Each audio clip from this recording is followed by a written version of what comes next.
bits and photos in front of me. I know you're frustrated. I know you're angry and scared and tired. Don't touch me. You don't get out of here. Bye. For as long as it takes for those communities to hear us. Now, who is ready to fight with me?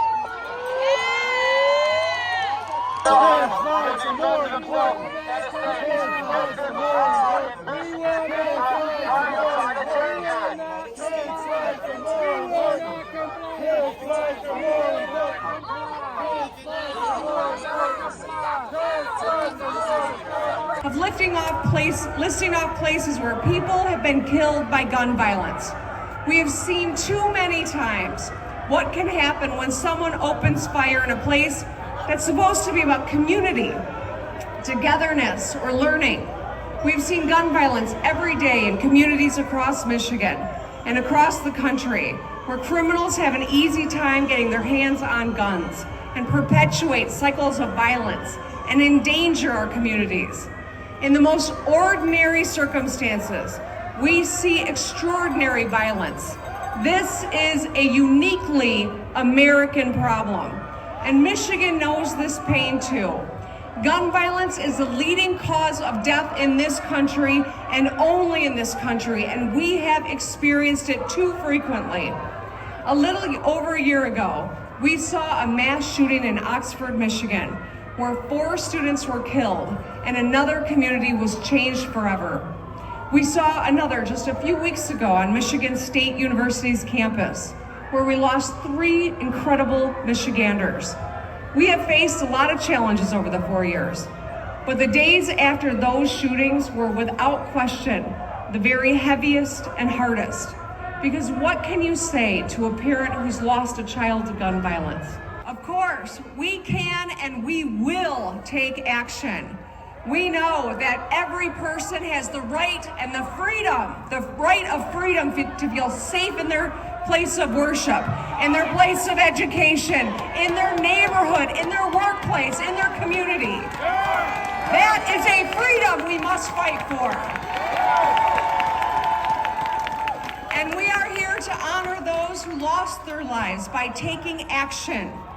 We must work together to reduce gun violence and save lives.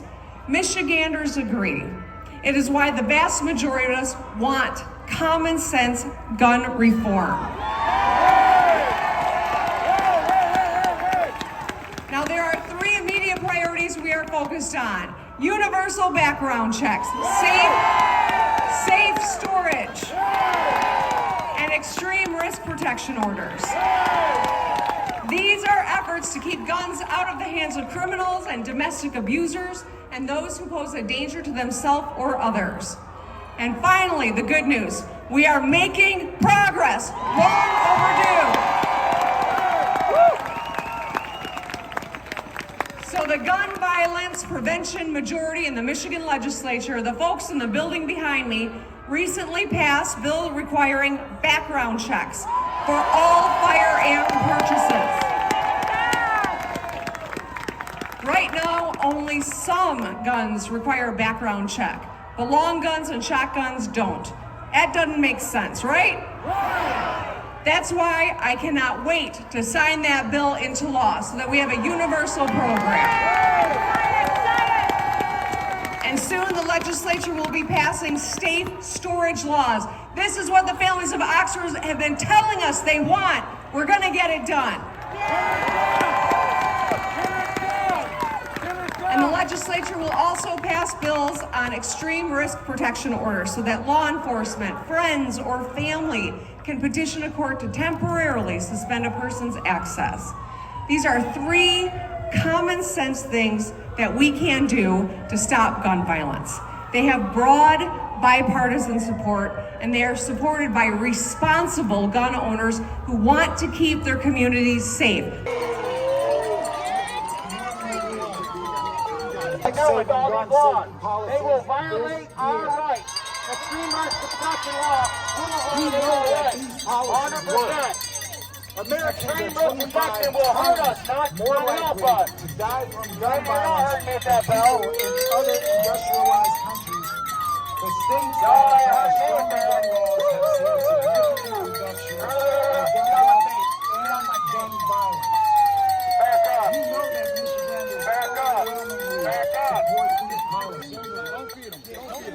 The threat of gun violence has been an unbearable fact of life for too many Michigan families. As legislators, it is our responsibility to propose and advance have the right to feel safe at school, in places of worship, Michiganders believe this. They believe in the right to protect oneself and one's family, but with freedom comes responsibility. Just as it does with freedom of speech and freedom of the press. Responsibility means requiring a background check on every gun sale or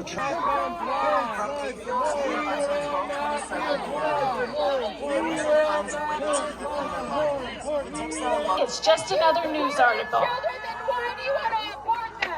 But a few things are different between then and now.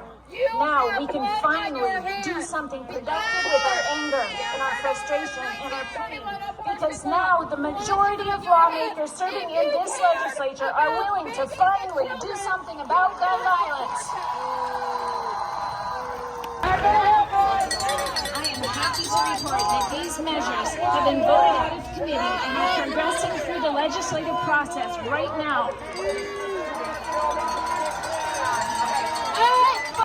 We were all touched by the shootings at MSU and before that at Oxford High School. And I'm guessing that for many of you here, those terrible situations were not the only instances of gun violence that you've been affected by.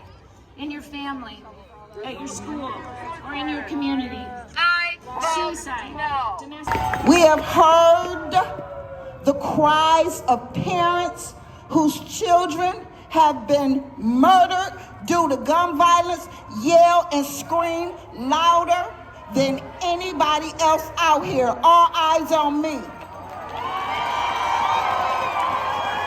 First, I would like to say thank you to our legislators for taking swift action on gun safety legislation,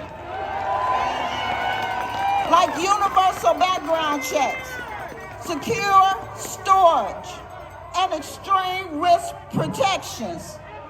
The two devastating mass shootings in our state, in Oxford and East Lansing, left many families looking for change now. And legislators, you did not wait. You kept your promise. Thank you. Passing these bills will be a win for all Michiganders, for every city in Michigan. That includes Saginaw, Flint, Grand Rapids, and Detroit. You hear me? Nobody. You hear me? Yeah. Nobody is immune to gun violence. Like, listen to me. Oh, we heard you. We hear you crying. It is.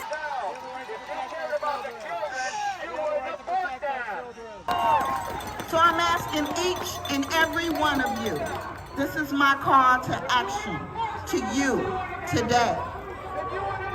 Join us. We can end gun violence together. Thank you. Yeah, you know, I'm from New Jersey. I moved here to Michigan in January. There is no Second Amendment in New Jersey. It's not really part of America. And when I moved here, I was very excited I was going to get to exercise my Second Amendment rights. Within an hour of getting my driver's license, I was able to purchase this lovely AR and this Glock 17 right here. And, you know, I haven't hurt anybody. I'm not going to hurt anybody. I'm a very peaceable individual. And I just don't understand why gun control zealots and advocates believe that disarming peaceable individuals like me is going to solve the problem. The reality is that we have criminals out there who commit the crimes, and you have progressive prosecutors who drop the felony charge on Anthony McRae. Now, I don't even believe that you shouldn't need a CPO to carry a firearm, but the Democrats do. They're the ones that push this policy. But they won't even prosecute that crime to the fullest extent. So they drop him to a misdemeanor, give him probation. He's out. He murders a bunch of people at MSU. Whereas if he got in the maximum under the 5-year CPL felony, he would have been in prison. Wouldn't be able to commit the shooting. So the hypocrisy is off the charts. These are the same people that claim to care about criminal justice reform, but in reality, they are perpetuating perpetuating the prison industrial complex, putting more black and brown people in prison than ever before. And gun control is racist. It always has been. Its origins are in disarming slaves, and it's going to have a very similar effect here on racial lines. You have sheriffs that have come out in opposition to these laws. No doubt, look at Illinois, what happened. Cook County Sheriff is going to be all in on enforcing Illinois' radical gun control, whereas 90% of the state is not. And who lives in Cook County? Black and brown people. So we're here advocating for the Second Amendment for everybody. We don't want to see anybody go to jail over victimless crimes. If you don't hurt anybody, if you don't cause any problems, there's no reason why you shouldn't be able to walk around in a free country armed like me. And, we're very peaceable individuals, and we just want to be left alone. But we have to come here because people want to disarm us through red flag laws and universal background checks and safe storage, and create all of these new liabilities where even if nobody gets hurt, I can go to prison for 90 days a year, something like that. So that's what I'm out here kind of protesting for. Mass shootings are terrible. I don't dispute that. Nobody should appreciate mass shootings. They're awful. My solution would be at MSU, they ban students from carrying on campus. So we should allow campus carry, in my opinion. Blue states like Colorado and Oregon allow students to carry on campus. Universities can't conflict with that. And we don't see, the stereotype of drunk college students going around and shooting people, because I guarantee you if it was happening, the same organizations that are speaking right now, that would be plastered everywhere. Campus carry is killer carry. You have drunk college students everywhere. So I would encourage peaceable, law-abiding citizens to carry on campus if it was legal, and I would encourage the legislature to make it legal. I also believe that mental health is a huge issue. Now, like most of these people, in terms of funding for counselors and whatnot, I don't necessarily buy into that. I believe that at the root of it, when you look at a lot of these shooters, you see that these are lonely individuals, quite frankly, losers, incels. They have no social cohesion and no social structures.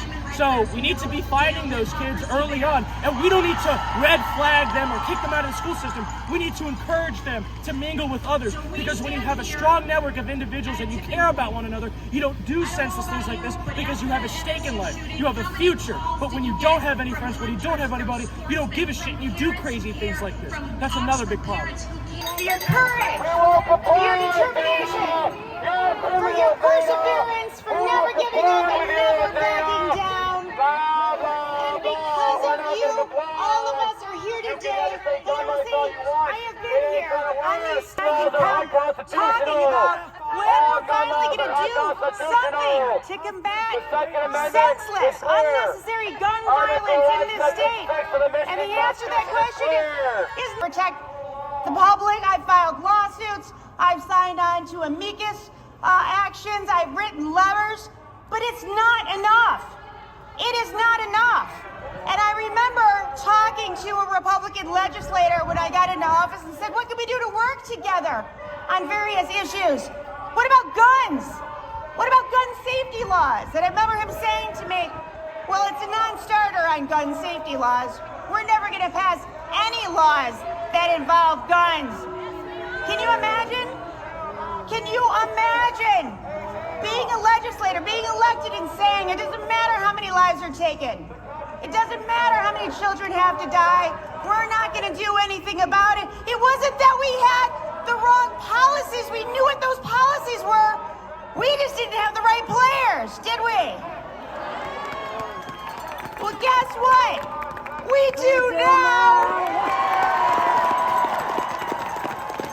The people have spoken. So looking behind me now, let me ask you, wave your hand in the air if you are a common sense gun safety legislator in the state of Michigan. Wave your hand. And now wave your hand if you are also in the majority. All right.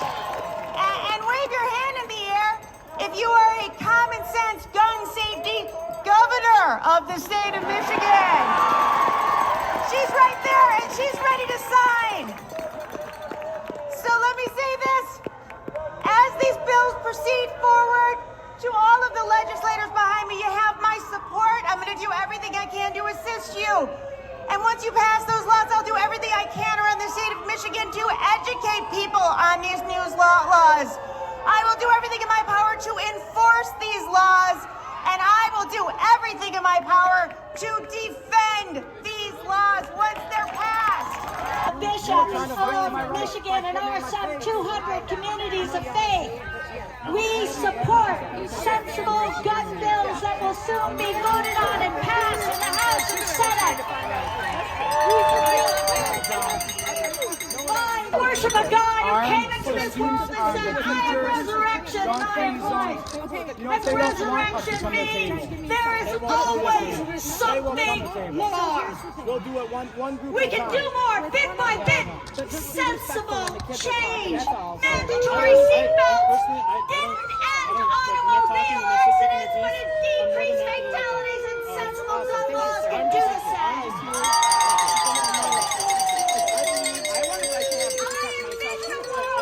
I want our kids to stop hiding from guns, and I want our kids to stop dying from guns. I agree with that. I want our moms to stop dying. I don't for the rest of their lives.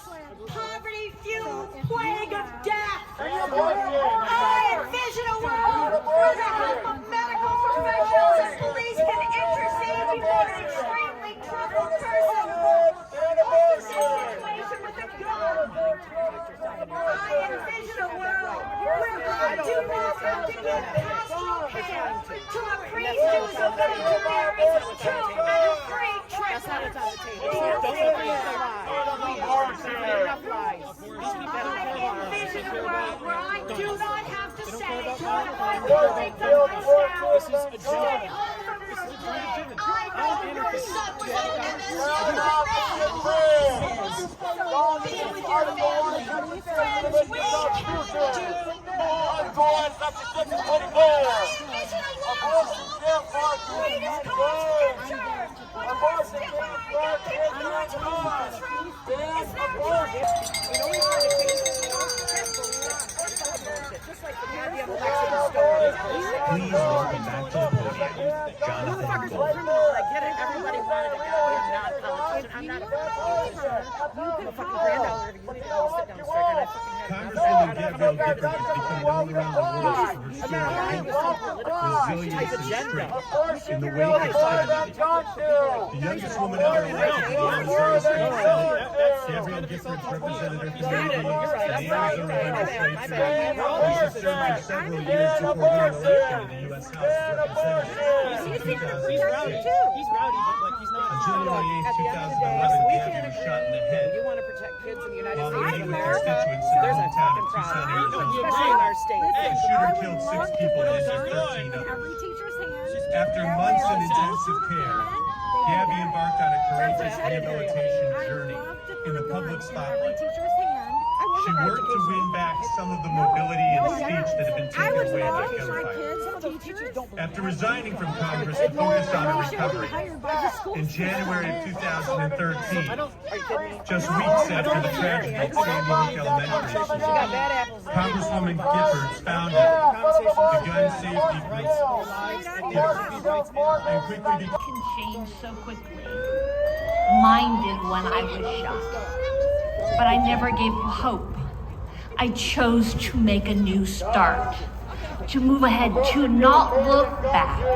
I'm relearning so many things, how to walk, how to talk, and I'm fighting to make the country safer.